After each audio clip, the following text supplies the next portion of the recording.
Today's guest is Neel Deshpande, a senior technology architect who spent his career designing complex software systems in the telecommunications space. What's interesting about Neel is how early he knew his path and how he stayed true to it while redefining what success looks like along the way. Let's meet Neel on the OverArch podcast. You are listening to OverArch. Neel, thanks for being here today. I'm genuinely excited to have you here. I've known you for a few years now through the squash community. Always love talking to you and just fascinated to find out what you do for a living because you've got a really cool career path. You found out something you loved at an early age and you just stuck with it. Yeah, no, well, actually, first of all, thank you for having me. I'm very excited to be here. And yeah, that's true. In terms of my career. Yeah, let's talk about what are you doing today? What is your title? Let's dive into this a little bit sure. because I have no idea. So I'm going to be quiet and I'm going to let you take the floor here. So what are you doing today? What is your career, job, title, expertise? So I can tell you my job title, but it's a very generic one. So my job title is Senior Technology Architect. It doesn't really tell you. Senior technology architect. Yes. Okay. That's encompasses quite a bit here. You'll bring that microphone right up to you there, buddy, too. Yeah. Get comfortable with it. We're, as you can see, when we were talking about this earlier, like, you know, that when you're having conversations eye to eye without these microphones on. Yeah. But you'll find as you start to talk more and more on this podcast, you'll start to look away and you can still hear each other sort of in there. So really become intimate with this microphone. Okay. It's your best friend. There you go. Yeah, that sounds good. That's better. Yeah. So your title. Yes. It is the technology architect part. It is mainly about designing the software systems. So because I mainly work with software. Okay. It is that title can apply in a lot of different industries, and whatever relevant software is applicable for that industry, basically the architect would be responsible for designing the system based on what the business needs. Okay. And do some research on what is the best option available on the market. Okay. And then help with actually setting these things up and make them work so that you get what you get out of the system, what actually the business needs. So there's problem solving 101. Yes. Okay. So can you let's stay in here for a little bit. Can you give me an example of, say, a company saying, okay, Neel, this is what we want. How does that process work? How do you kind of interject into the problem, figure out the problem, and then sort of provide the solution for the problem? Right. Like I'm curious. I'm just go for it. Absolutely. I will try to stick to the specific field or even the specific department in which I have worked for many, many years. So I specialize in network fault management systems. Okay. And which is very mainly this field is mainly applicable for any company that has a very extensive network of different devices, or it could be network related devices, could be anything that is interconnected. Okay. So which the two main industries are banking and the telecommunications. Okay. So when I talk about network fault management, what it means is that, to give you an example, let's say, take any telco, right? So you see that they provide services to pretty much every single person in the country. Could be internet, could be home phone, would be cellular phones and everything. But for those services to be provided, there has to be some physical link between their main hub, whatever it may be, to pretty much your home. Yeah. And it is not like a single line. There are so many different components to it, so many different levels of handoff that needs to happen for all of that traffic to work can't imagine. properly. And probably security checks along the way and whatnot. Yes, Yeah. absolutely. Especially banking. Yes. I cannot imagine. Holy cow. Okay, yeah, keep going. Sorry. Yeah. So there are so many different types of devices that are present in like a telecommunication provider. So that there are routers and switches, and you see all of these different boxes at the end of the streets and all of that. Then there are cell phone towers and everything. So all of these things are comprised of, again, multiple smaller components that are procured from a lot of different vendors. There are lots of vendors in the world that make these components. Like there is like Ericsson, there is Motorola, there is I see. Yeah. lots of stuff. Yeah. So now the one of the things that needs to happen that is that if something breaks in one of these things, somebody needs to know about it so that they can go and fix it. So you cannot always rely on the customer to complain, Yeah. and then somebody goes to try to fix it, because there are a lot of different things that are kind of important for and in the industry, especially with like telecommunication, where it is considered an essential industry. There are lots of things dependent on it. There are like 911 calls and stuff like that. Oh, absolutely. So if something breaks and suddenly 911 calls stop working for a bunch of people, that's not good. Yeah. So what happens is all of these different network devices are designed to generate some messages or alarms or something. And then you can you can set up all of these devices to send all of these alarms to a central system. Okay. And my job is basically to manage that system, to design it, to kind of interpret all of these messages coming from all of these different devices, to parse them correctly based on what the business needs, like what is more important, what is less important. Okay. And prioritize them. And then like my job is to manage the system. And then there is a different group of people who are actually sitting there 24/7 shifts, which are like watching this console that my system produces. Wow.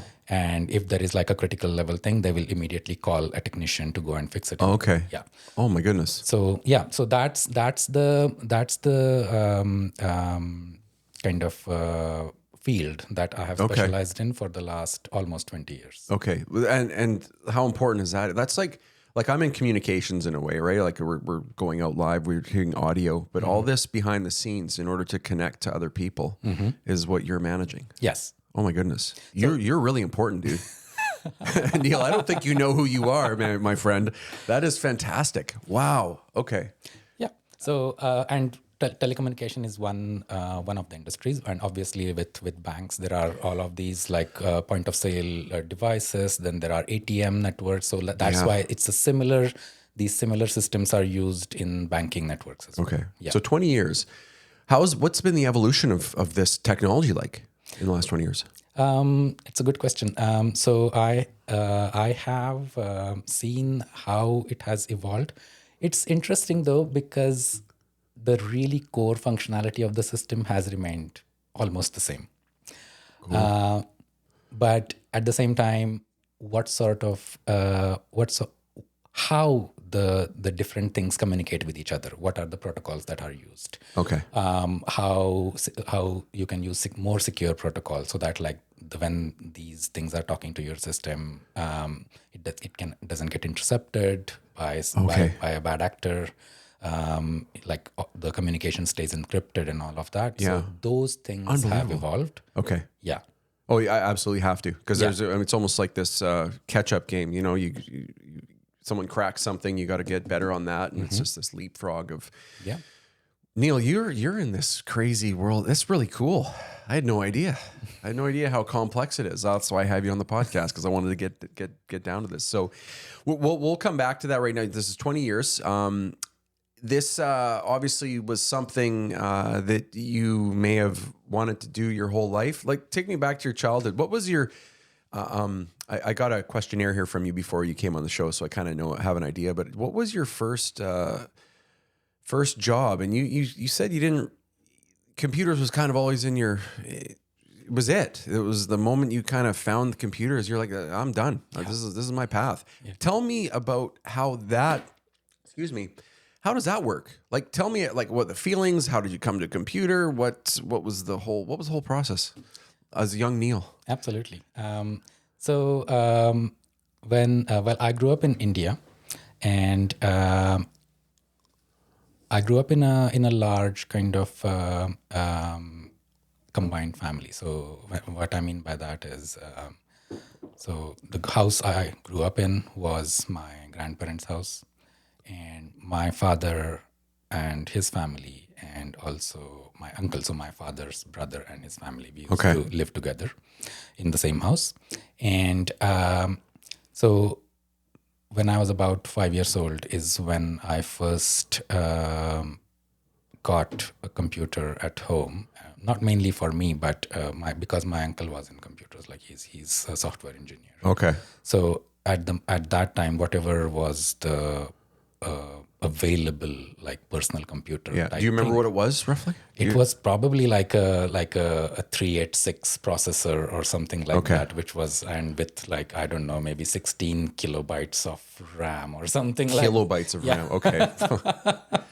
You had to put like a floppy to actually start the computer to get into the DOS prompt. Okay. Yeah. Okay. So you're not that old of a gentleman, but computers have evolved quite a bit here. Yes. I'm just thinking Commodore 64. That's the one the monitors were awesome. The Commodore 64 monitors. I used it for video production for a few years too, because it just had great color on it. But so you're 5 years old and so what did you start playing video games, or probably not? Or Well, to be honest, like at that time, that was what I did. Like, but the games that I played were very simple. Like Yeah. chess or something. okay. Like that. Yeah. Okay. Which were like, at that time which is easier to render on a monitor with like not a very like powerful processor and stuff like that. But at the same time, I was fascinated by how all of these things work. Like, so what would you need to do to actually make a program run and actually show all of this chess screen on the screen and stuff like that. So that was my fascination, like the start of my fascination with the computers. And I'm pretty fortunate that since that age, I always had computers in the house to use and also tinker with. So I remember. So you could take them apart and stuff? You were allowed to? Yes. Oh, wow. Yeah. Okay. Keep going.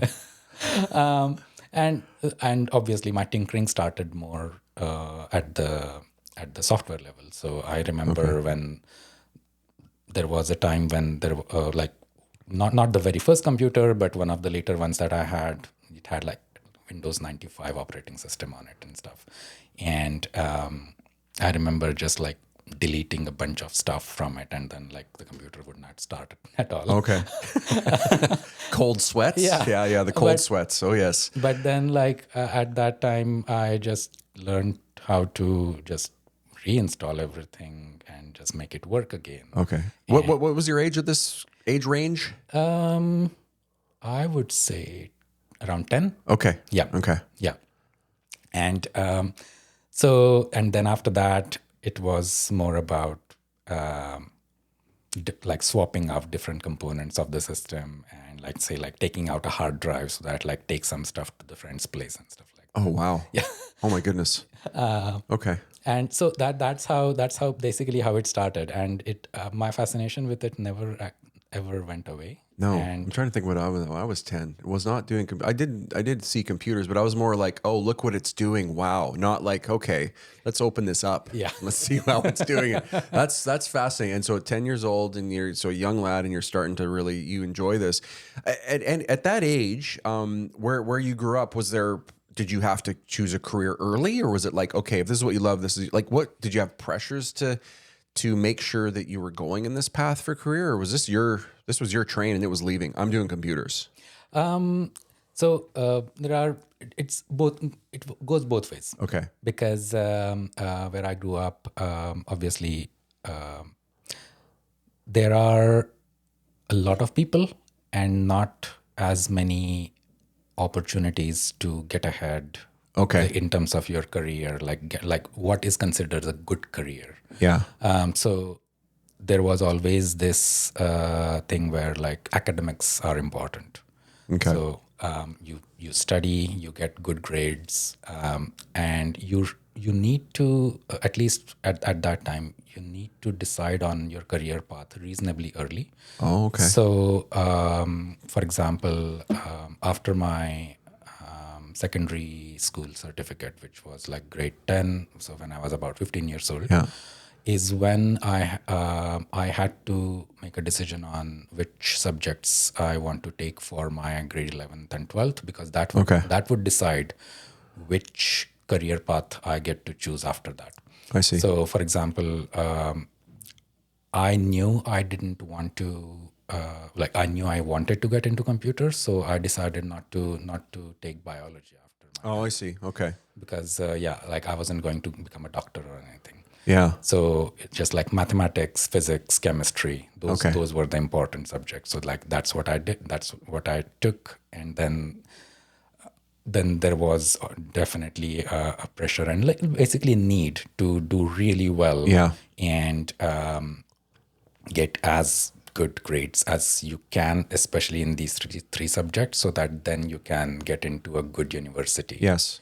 To get into the like whatever field or whatever stream of engineering that you want to do. Yeah. But you had that. But with that passion early on. It's kind of neat. You're in this process. You're not going, I don't have no idea what I want to do. Like you knew. Yeah. So making those decisions probably a lot easier and probably a lot more certain Yes. in the way. Yes. So when you decided to, so tell me about your schooling process. So you went to school. Did you know like what you do now today though? Did you know that's what you wanted to become at that age, or you just kind of get in it and feel it? Like tell me through that process. Like how do you stumble upon? Oh, I didn't know I could do that. Oh, that's an option. Mm-hmm. Was that how it was like, or can you take me through that process a little bit? Sure. So to answer that question, I did not know, or I had no idea like that this field that I'm in exists at that time. Yeah. So what I did know is that I want to work with computers, and like not just computers, but like different sorts of electronics and all of that. Like again, telecommunication wasn't even like a done deal. Like it wasn't decided at all. Yeah. But when I was trying to get into my engineering degree, like get into a good university,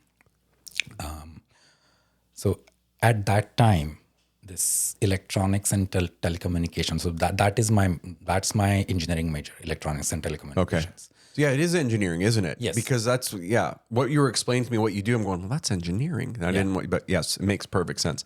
Okay, keep going. Sorry. Yeah. So so it was kind of like the in thing where like you kind of get to work with multiple fields if you get into that particular engineering stream, because you get to work with electronics, you get to work with telecommunication stuff, you get to work with computers. So like it's like kind of like you have a little bit more options than just going into computer and software stuff. Yeah. So that was one of the reasons why I chose that particular field at that time.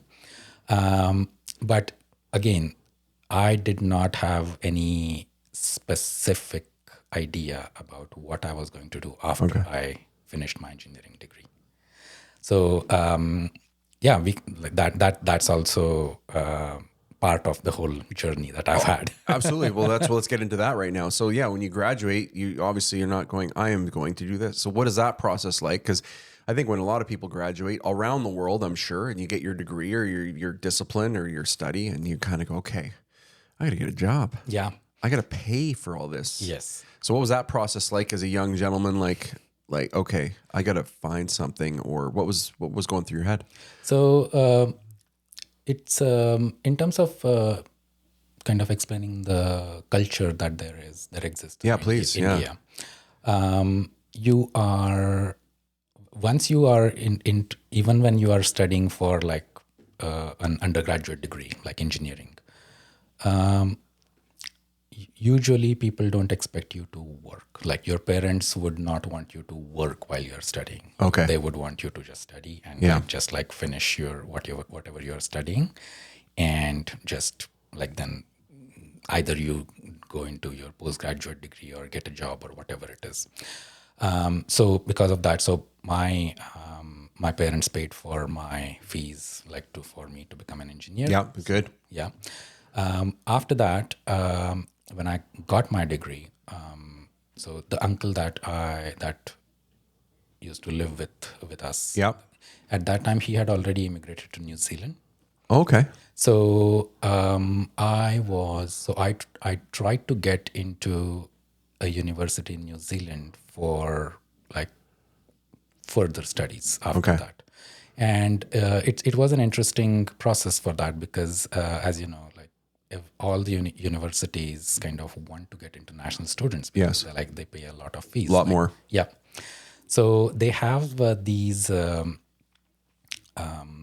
Like they call them career fairs or something. Okay. So they host them all over the world, and so there was one in India which I went and attended. I took all my transcripts and certificates and my degree certificate and everything over there. Okay.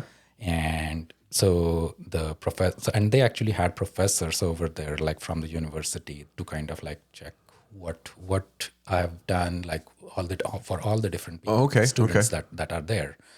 And so they checked everything. They said, okay, so we know your university. It's a well-known one. We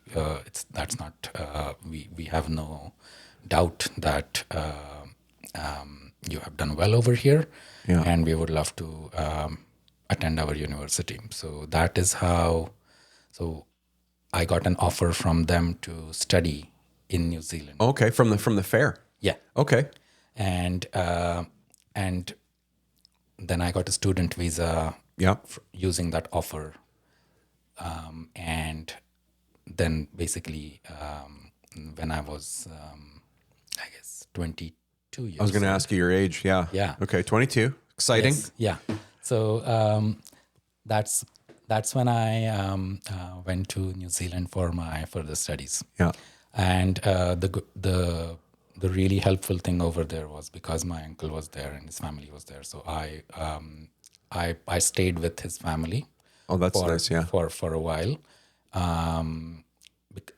He also helped out a lot in terms of actually like paying the fees for my courses and everything. Yeah. So the administration is at 22. I mean, you're very smart at that age, but there's some things, probably a lot of administration that needs to get done. Was helpful. Absolutely. So what was that like? Kind of like getting in the plane and going over to New Zealand. That's kind of exciting. It was Like, what were you scared? Were you nervous? Were you like, or just? It seems like you're kind of on a path though, a little bit. Like this is the next step that I need to take to like. So was that kind of how you're feeling a little bit, or?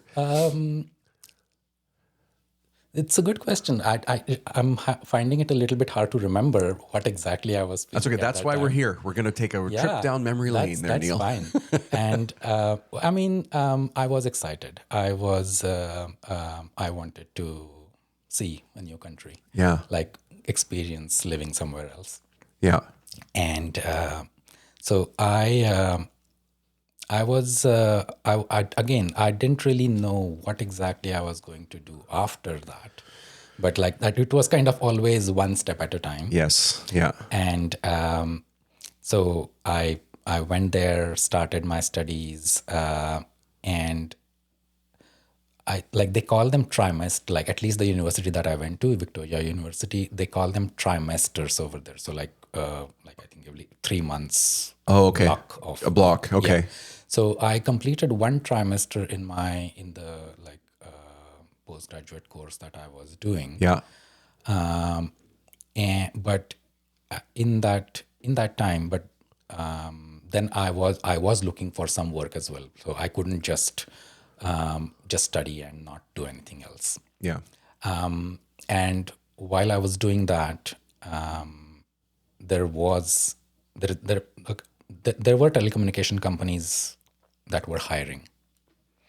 And one of those companies picked up my resume and saw that I have an engineering degree. They looked at the project that I had to do in my final year of engineering, and they were like pretty excited about that particular part of the work that I had done. Okay. And so they called me in for the interview, and they gave me like an offer for a full-time job. So, Okay. So that was just based on what my educational qualifications were from India, my engineering degree and nothing else. So they didn't even consider whatever I was studying for Yeah. in New Zealand. In New Zealand, yeah. Yeah. So, and once I got that, like, and it was a full-time job offer. So once I got that, for just like like fresh graduate, Yeah. the pay wasn't bad. Yeah. It was like standard for what you would get. Like even if I had completed my like full degree in that university in New Zealand, the first job that I would have got would have been pretty similar. Like wouldn't have been any different. Yeah, I see. Okay. So when I got that, I accepted it, but then I didn't really have any time left to continue my studies. Oh, interesting. Yeah. Okay. So you had a decision to make here. Yes. Do I finish what I started here, or do I take this job that's in the field that I love and I want to do? I did apply for it for that reason. And then you have to, and then you look, yeah, okay. So that was that's an interesting position to be in. So how did you make that decision? Was it like, oh, this is easy, I got a job, I'm out? Or take me through that a little bit. Yeah. I did try to, I tried a little bit. So like I tried to talk to my employer about maybe giving me some free time to continue my studies, and try to attend some lectures and complete some assignments. But that didn't work out very well. Like I didn't really get a lot of free time, and the funny thing is, this was my first ever job. I had not had like a job before this. Wow. Okay, Neel. So yeah, what was your first job? Let's get back to young Neel. Neel didn't have a paper route or nothing like that, Nope, eh? nothing at all. Okay, Nothing so at this all. is your first job, which is a career. Yes. Did you have like benefits and all that stuff Oh, too? absolutely. Okay, so this is a pretty cool first job, buddy. Okay. Yeah. So first ever job as a graduate developer in a telecommunication company that was managing the network of the largest telco in New Zealand. Okay. Wow. And when they hired me, like I didn't really have a lot of choice in which specific field of the telecommunication I was going to be. Like Okay. I'm getting a job. Let's see what Yeah. happens. And so they put me in the fault management side. Okay. And that is how I got into this specific field. Like before that, I did not know it existed. Wow. Wow. Well, you got a little push in a little direction here, but you were set up for success though. It's not Yes. like it just what didn't fall in your lap. I mean, you kind of carved this path out. What was it like when you first kind of got into the industry? Then thinking, I've got so many questions for you. I gotta stay on track. Like even New Zealand, living there must have been amazing. Yes. With getting into this field early on, what were you? Was it overwhelming? Was it like, okay, I got this. I like this. What was that like? It was not very difficult. Obviously, the software systems or like different software suites that were used for the fault management stuff and everything. So there are a few different ones that are industry standards, and so they were using one of them. And obviously, I didn't know anything about it, so I had to learn. Yeah. Like how the whole system works, like what are the different parts of it, how they talk to each other, how they fit together, and all of that.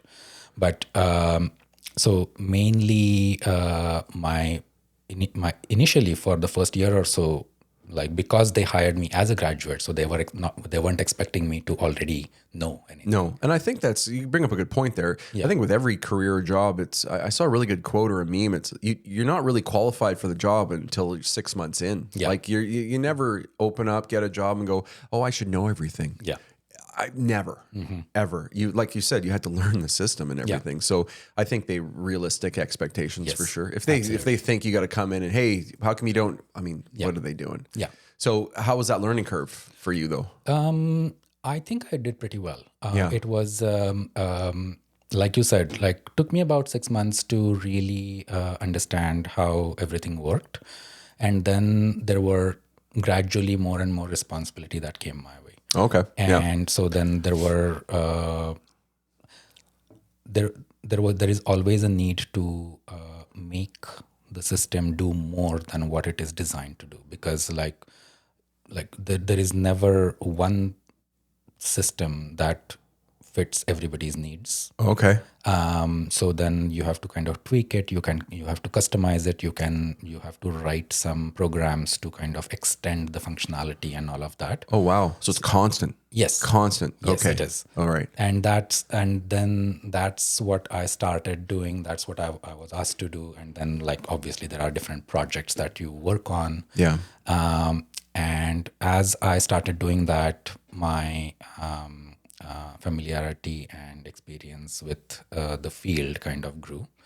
And so first couple of years, I was still kind of like considered a little bit junior, and because I was a graduate. Yeah.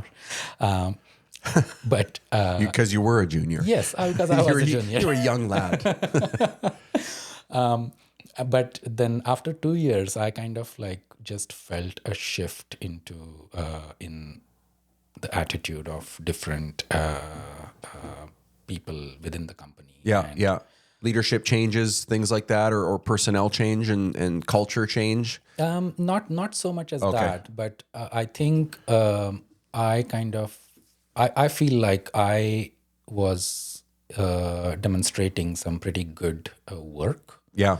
And that kind of like I gradually saw the change in like how much my opinion counts, Yeah. and how much I get consulted for different things and all of that. Yeah. And then obviously that also, thankfully, without me even asking for it, then it like suddenly one day they were like, oh, we are going to give you a raise. I was Oh, like, nice. Okay. okay.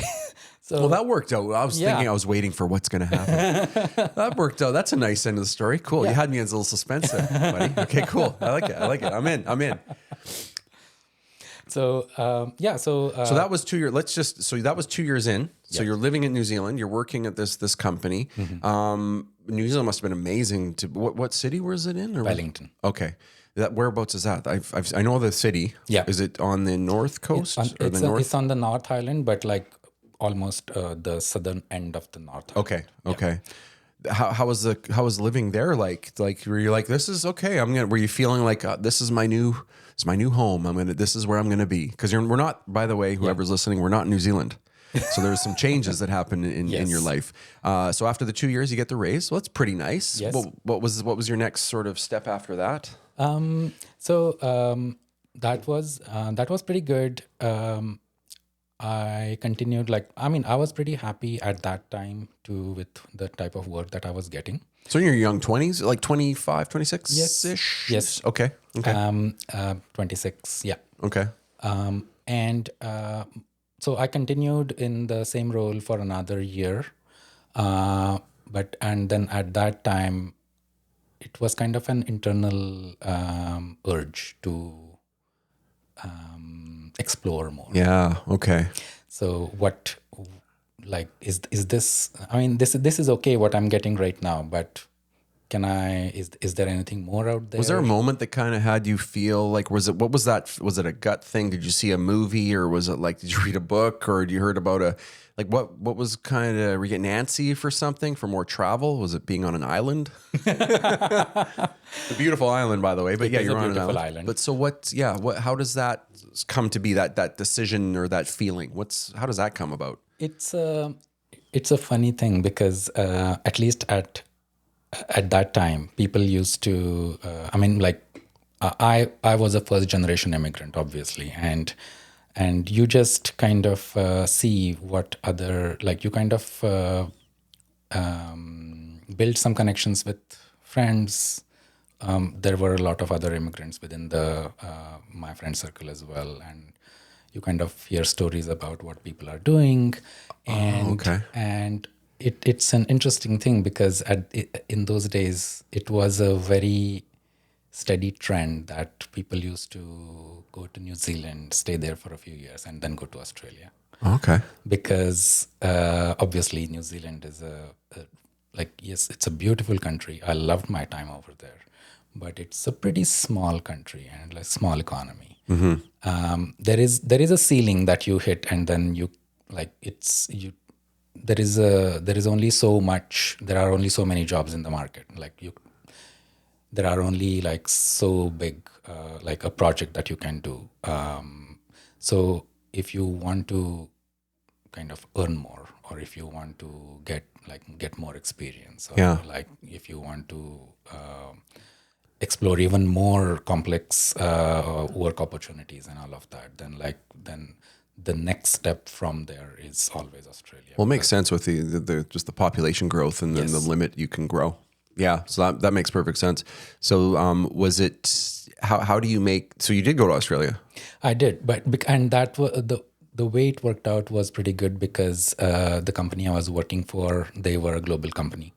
And they had their internal careers thing and everything. So I saw that, okay, there is an opportunity in Australia now, and I'm going to apply for it. We'll see what happens. That was my question. So that's perfect. Yeah, I think we're on the same wavelength there. You know exactly. So that's nice. You kind of have an internal network already with the company, so you just can move on over there. So that was a pretty good transition. Yes. But you were didn't have any family in Australia, so you're kind of all right now. Now you're really on your own. Yes. Okay. So what was that like? What was that transition like then? That was pretty interesting. So because this was again something completely new to me, I had not. But good for you for taking the risk. You know, got to take a chance, eh? Yes. Yeah. And I mean, again, I know that I have been very fortunate in a lot of ways in my journey over here because It was, the company made it pretty painless for me to make the move. They paid for everything for my move and everything. Oh, wow. Yeah. Well, that's great. And at that time, they also had to give me like a work visa. Yeah. So they managed all of that. What a great first job. We're still on the first job, everybody, just so you know. Keep going. Yes. And then once I was there, then it was the first time that I actually had to look for a rental place. Okay. To live in. So you're becoming a man now, Neel. You got to do, yeah. There you go.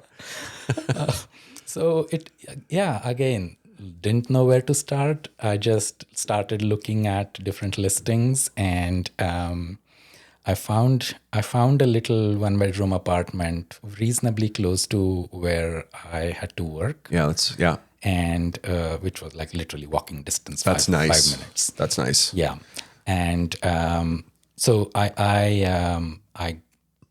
got that one, and the first few months over there were pretty interesting. Completely on my own.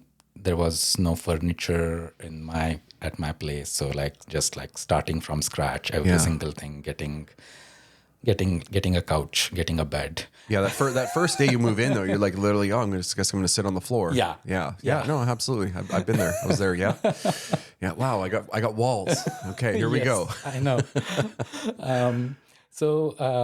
But then slowly I gathered at least like bare minimum things, and because when I moved, all my belongings were so funny because when I moved, the biggest item in the stuff that I took with me was my computer. Okay. Yeah. So of course, who needs a bed? Yeah. Don't need it. I'll just stay up all night on the computer. Well, no, it makes sense. You're definitely, you're passionate about computers. It just should be your computer. Yeah. So that was like this massive box That's awesome. that had my computer and like one suitcase of all the other That stuff. is fantastic. I can just picture Neel with this giant. It's probably as big as you, and then a suitcase, a little carry-on. Nice. So, actually, when you're in Australia, so you were there for a little bit. You're getting settled in? They didn't have IKEA there, did they? Oh, they did. Yes. Did you take advantage of Yes. IKEA? Yes. Yes. So yeah. All my furniture So that's was from worldwide IKEA. then, my friend. Yes. So it doesn't matter what country you're living in. If you're starting out as a young person, IKEA is your first furniture shopping. Okay, cool. absolutely. Me as well. So we have something in common. IKEA. Nice. Thanks, IKEA. Shout out to IKEA. Yeah. Looking for sponsorships. So now that you're settled in and you've got some things, so take me through that process. You're kind of, how long did it take you to settle into your new place? And did you ever have a moment where you sat there and looked around and said, oh, this is my place? I did. Yeah, good. Attaboy. Yes. Well done, man.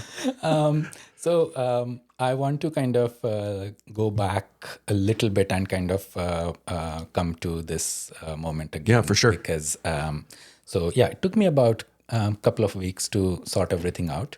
But when I was still in New Zealand and I was living with my uncle's family, that's basically when I met Vrishali, my wife. Okay. So because In New Zealand? In New Zealand. Okay. Because her parents and my uncle's family, they kind of like knew each other. Yes. And then that's like at one of the gatherings. And I'm going to have her on the show as well. So she's going to highlight. Yeah. I'm curious what she's doing for sure. Yeah. Just keep going. Sorry. Yeah. So that's when we met. And then later on, like she had already moved to Australia for her work, like before I did. Oh, okay. And so she was still when I met her, she was still finishing her degree, and then she had already moved before I had started any of my process of moving. Yeah. But once I moved, so which was I was in Sydney at that time. Yeah. And she was working in a lot of different places, like for short periods of time in Australia.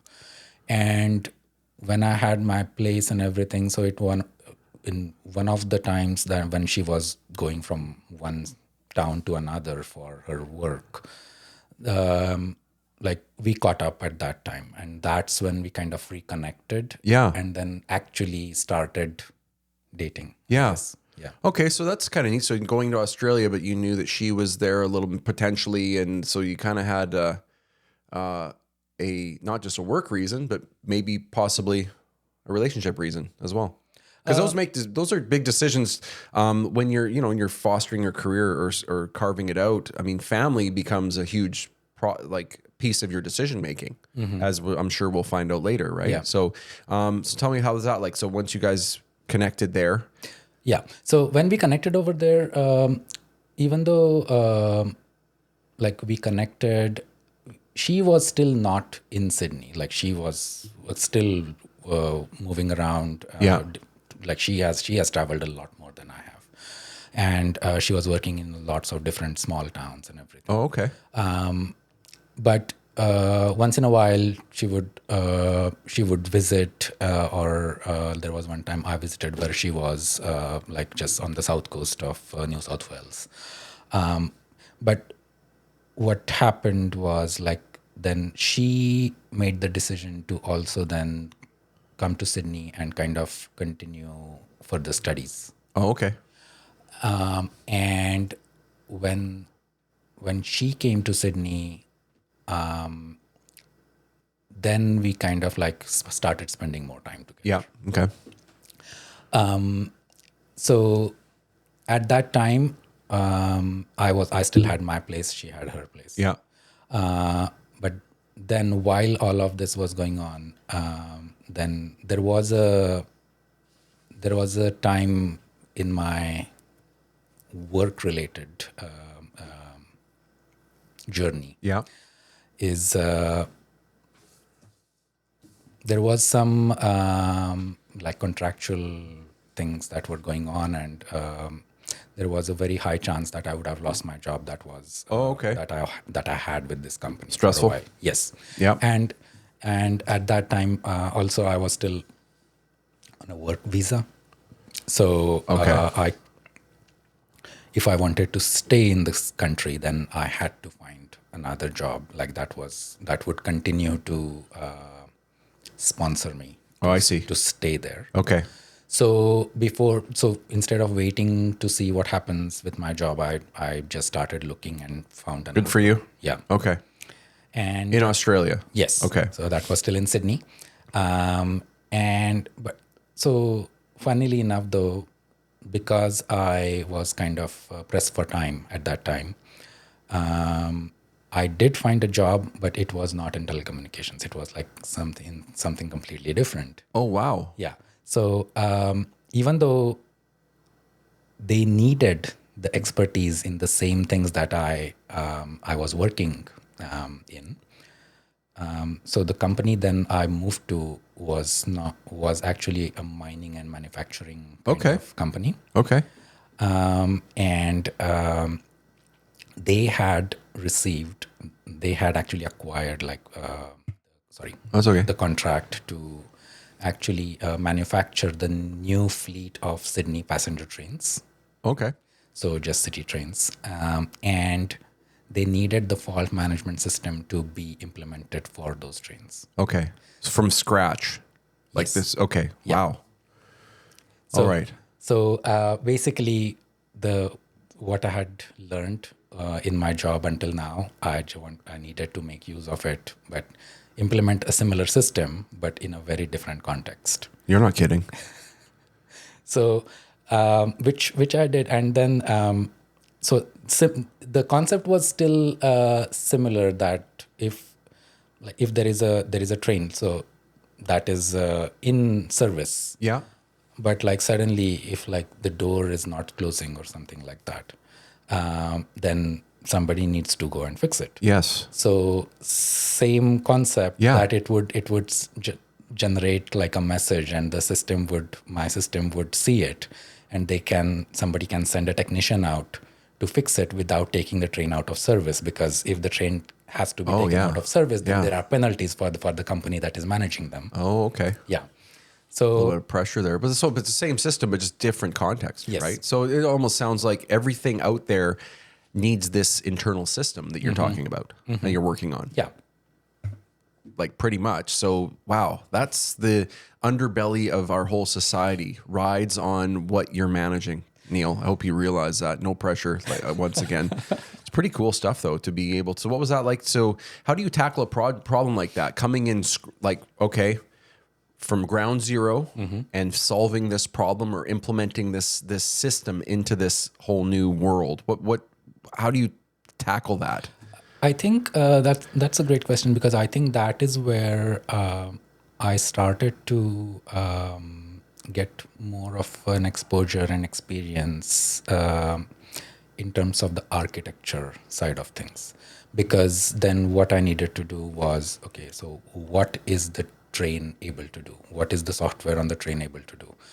What sort of protocols it can use to send out these messages? What is on my side? What are the options that I have to be able to accept whatever it is sending, and then to make it more robust, to make it more reliable, what sort of redundancies do I need to apply, and all of that. So then it almost kind of started as an architectural type of work. Fascinating. Yeah. Okay. So You got to have a really creative thinking mind a little bit, eh? You really have to think outside the box a lot and just problem solve when there aren't even problems yet. yes. Okay. It is, and that kind of happens even today for me. So I would say it helps a lot to be resourceful.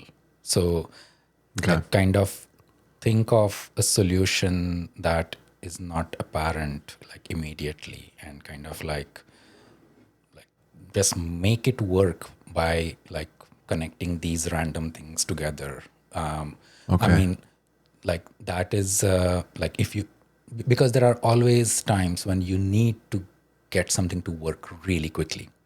So you don't have the luxury of designing it like in a really nice way. So obviously that will come later, but right now I need it to work. What can I do to make it work? Okay. So that kind of mentality, I think, Yeah, is kind of yeah. like I started developing in that job. Oh, cool. Yeah, and then good thing with that company was that they were generous enough to support me to get my permanent residency in Australia. Oh, good. Okay. So that's because of that, because I had a sponsorship from my employer, it was really quick because I had heard stories about people waiting for like 2 years, Yeah. 3 years before after they apply. My goodness. Well, you had an expertise though. You're really evolving. Like even from your last job, they understood. They gave you a raise for a Yeah. reason. They understood. They're consulting with you more, not just asking you to do things. It's like, hey, we need your opinion on Yeah. this. So I can see your. And how old were you sort of in Australia? What was that age ish? So this was in 2010, 2011. So Okay. 28. Okay. Yeah. Okay, that's pretty good. So Wow. and and then I got the sponsorship from my employer to for my PR, and like it got done in like 4 months. Okay. which was pretty good. When you're in Australia, then obviously they love you there. What is it too soon to ask you what brought you to the Canada then? I mean, it's funny because you're in New Zealand, Australia. They're all these Commonwealth countries. Yes. Is that something you're hearing other people that were traveling or immigrating like, oh, now there's Canada's an option, or what? How did that? Is it truly just to ask you how Canada came to be? Because we're not Australia or New Zealand. I know. It's a beautiful country here, actually. And you know what? Yeah, we are. We're awesome here. Anyways, keep going. Yeah. But so basically, when I got my residency and everything, so that at that time, like my wife and I were kind of we were together, living together and everything. So and then we decided to start a family. Yeah. So my job was pretty stable at that time. Oh, good. Yeah. And so we had our first child in 2014. Yeah. And and then after that, like not obviously not immediately, but after that we kind of like started to feel that we don't have any family over here. Okay. So obviously, my parents had come over to kind of help out a little bit. Her parents had come over to help out, and all of that. But there was nobody around us, like within a reasonable distance. Yeah. And so we were just thinking about what can we do. And at that time, Vrishali's parents had already immigrated to Canada. Oh, fantastic. Okay. Okay. So then at that time, that's when we thought that, okay, so we would like to have at least one side of the family kind of like close to us. Yeah. And that's why we started thinking about moving to Canada. Yeah. Family decisions. See how they impact every decision we make, especially as you get older too. I'm going to highlight on this and in your future and how you're feeling today. But so that makes it an easier decision, family decision. So what was that like, that transition then when going to Canada? That's a huge leap. Yes. Especially with a young one. Yes. It was, and it was interesting. It was a reasonably lengthy process because it wasn't as straightforward as I had experienced with New Zealand and Australia. So we, again, I was fortunate that when I created my profile online and everything, so that like, because I want to immigrate, they again, at that time there were different streams available for the applicants. Okay. And because of certain things that were on my educational qualification list, and I guess like multiple factors play into it, like my age and all of that. The province of Ontario kind of picked out my profile and they offered to nominate me as a provincial nominee for getting a permanent residency in Canada. Oh, right on. Okay. So Interesting. and this was whilst I was still in Australia. So Okay. So then I went through that process, and that was one of the really kind of like one of those guaranteed pathways.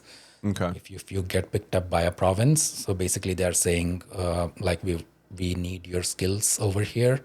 We would nominate you so that you can come here and work.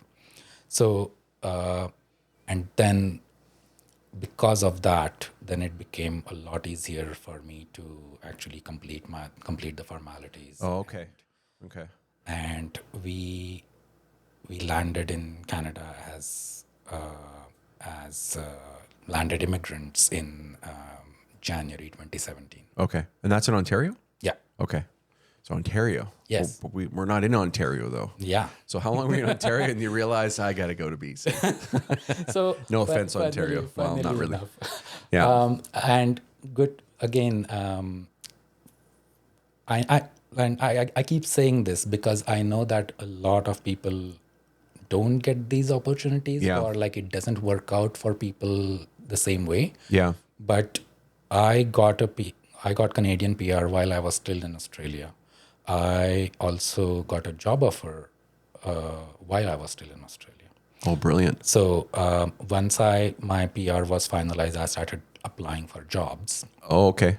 and they like people at Telus. So that's where I work still. Yeah.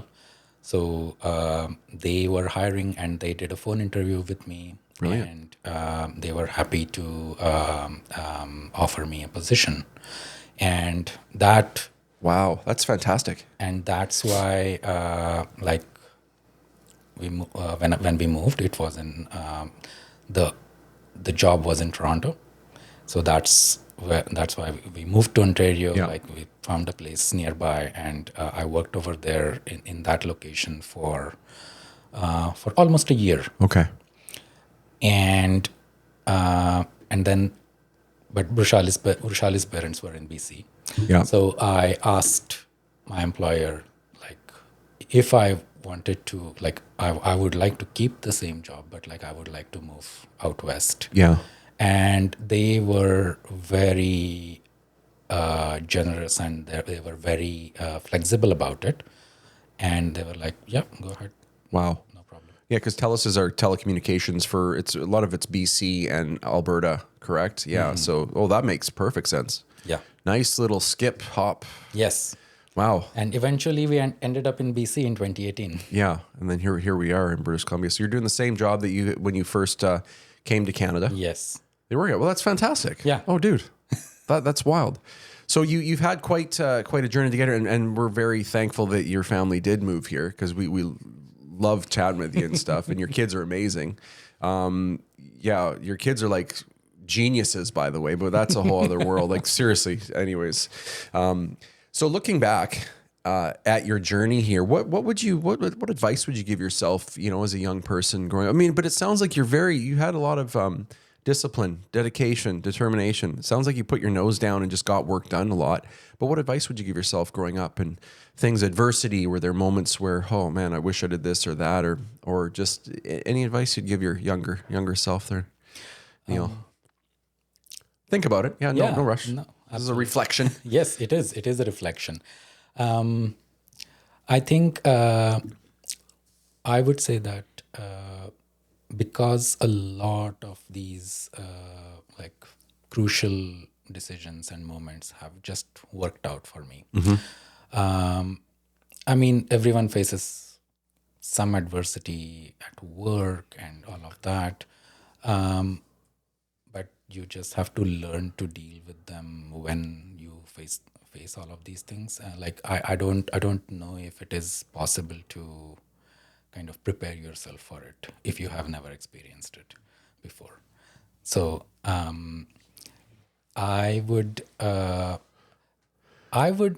maybe the advice that I would like to give myself for a younger me is be prepared to meet all different types of people, all types of personalities, and be prepared to learn about how to navigate the social interactions, because sometimes it like in a few instances it was a bit it was a surprise for me when some of that adversity came about, like especially with like work situations and stuff.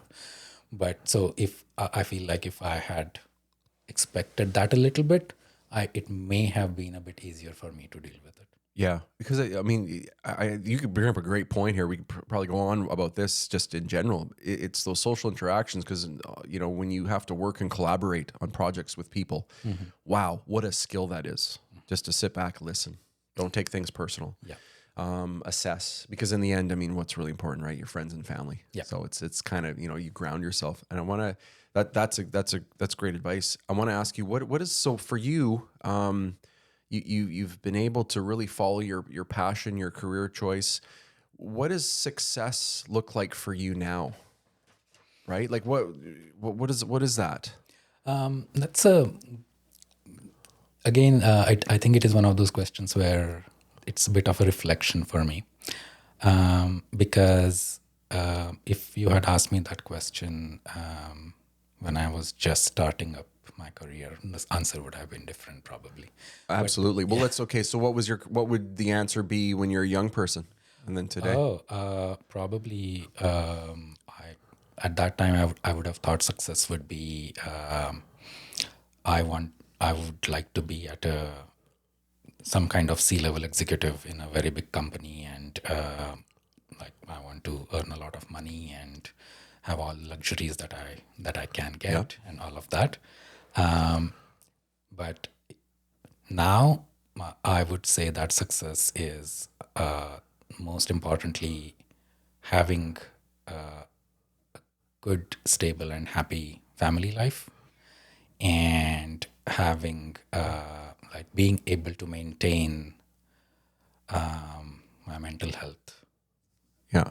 With all the stuff going on in the world, basically. Well, especially when you're a parent now, with the world politics you've got, but your family, you've got, you're raising kids. Yeah, I mean, even for me, success is, I think, finding something you're passionate about, and it doesn't always have to make you money. It's not about that. I think chasing the buck can be it can be rough. So finding something you're passionate about and pursuing it, trying to get better at it every day, and for me as a parent, the success is really the family life. Yeah. Did I raise a good kid? Yeah. That really, for me right now in my stage, it's like, that's my marker of success. Because if I fail that, then that's everything, right? That's who I am. Not who I am, but that really is a marker of how well I'm doing, 100%. But you're right. Like as a young person, you're going, I got into film and video, and you're thinking, okay, got to get me an Academy Award, right? I want to be like, you're young, you watch movies, you're going, I want to be part of that.